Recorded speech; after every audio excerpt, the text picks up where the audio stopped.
Hey, chemistry students, it's your teacher here, Mr. Newton. This one's a little different than most videos because in this one, you get to see this, my golden ticket. So what I want to talk about today is how to do scientific notation using your calculator. Students mess up on this all the time.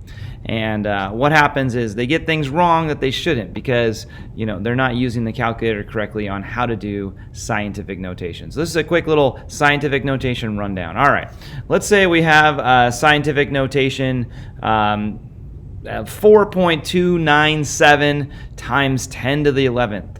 Okay, so how am I going to type that into my calculator? So first of all, the easiest step is to just type in your 4.297. Okay, so we'll get that 4.297. And then your next step is to use the function on these Texas Instruments in order to do scientific notation. And so to do that, what you're going to do is you're going to find the second button. So look for the second button right there. You can see my finger is over it. See, there it is, second button. Boop.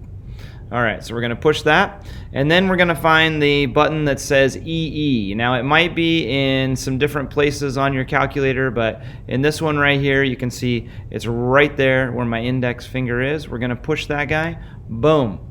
And so if you push that second EE button, you get an E right there on your calculator. And then what you're going to do is type in your exponent. In this case, we had 11. We were going to do 4.297 times 10 to the 11th. And so then I just push 11. And so there you go. You have it. So this is important to do because when you do this, you do not make mistakes. If you use carets and all these other kind of crazy things on the calculator, it doesn't end up always doing the scientific notation of it. Sometimes it's putting other numbers together and calculating in ways you don't want it to. So whenever you're using scientific notation in here, you can use this EE function. Let me show you one other thing. Let's say that you had a dimensional analysis problem, and let's say that you were converting, like 54 decimeters to meters here, right? So we're going to convert 54 decimeters to meters. Okay, so there is a power of 10 separation between deci and the base unit. And if you want to know how to do this, look at my last video on metric conversions. There is a difference of 2 powers of 10. So I'm going to put that with the small one, 10 to the 2, and I'm going to put 1. So you can count up your power of 10 separation between your two things that you want to convert and put it as a power of 10 with the small one. Now, how do I use my calculator to properly calculate this? All right, well, here's how you're going to do it. First of all, you're going to multiply your top line here. So I'm going to go 54, and then I'm going to go times 1, okay? And then I'm going to divide by my bottom line. Now, how do I do this 10 to the second? That's where people run into trouble here. So what I'm going to do is I'm going to hit my divided by.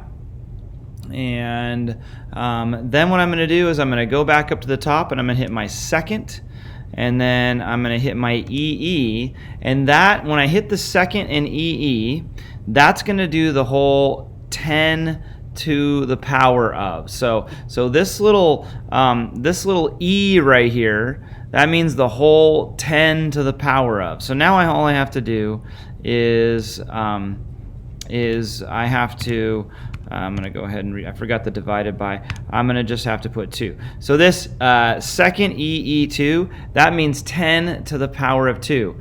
A lot of times students make a mistake by putting another 10 in there, and so then that's multiplying it by another power of 10. So remember that second EE, that's your whole times 10 to the power of. And so then I can press enter, and I will find out that I have 0.54 meters in 54 decimeters. Okay, let me show you another trick here, which can be very, very helpful. let's say that you are multiplying a bunch of numbers, 7.845, times 54.6. 0.2 times 2 whatever. Okay, so we've got all these numbers multiplying. Okay, here's our answer, and if we look at our numbers that we multiplied, we have one of them up here which has 3 sig figs. This one right here, it's cut off a little bit, but had 3 sig figs. So you're going to have to round your answer to 3 sig figs. Now, in order to do that, since this is such a big number, we need scientific notation. And so, if you take your calculator and you hit mode, you can go down to this right here, the first selection. It's in normal right now, but if I go over to science, and all of the Texas Instrument calculators have this, click it over to science, and then I press enter again on that. Now what it's going to do is it's going to put it into scientific notation.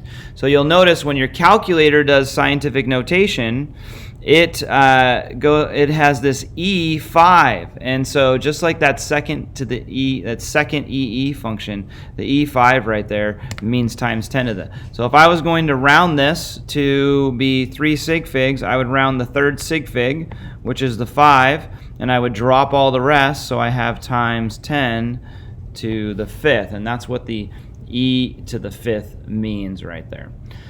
So I hope that helps you guys out. Whenever you're needing to use scientific notation, use the second EE function.